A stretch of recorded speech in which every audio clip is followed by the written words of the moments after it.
बिहार में दारू बंद है, बाकी पता न कौन कौन गली से लोग ले आवेला तो केनरे बन दिखता। बाकी औरत बड़ी सुंदर भाव में अपना राजा जी के बड़ाई करत तरी कह तरीका कि बालू गिट्टी छोड़ के हल से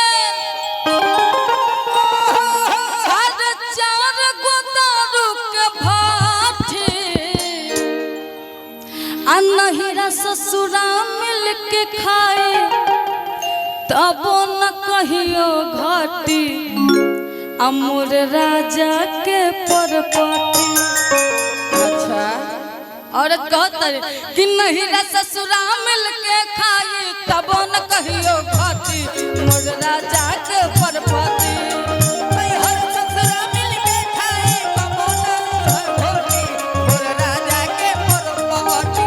नहीं ससुरा मिल के खाई तब न कहियो घटी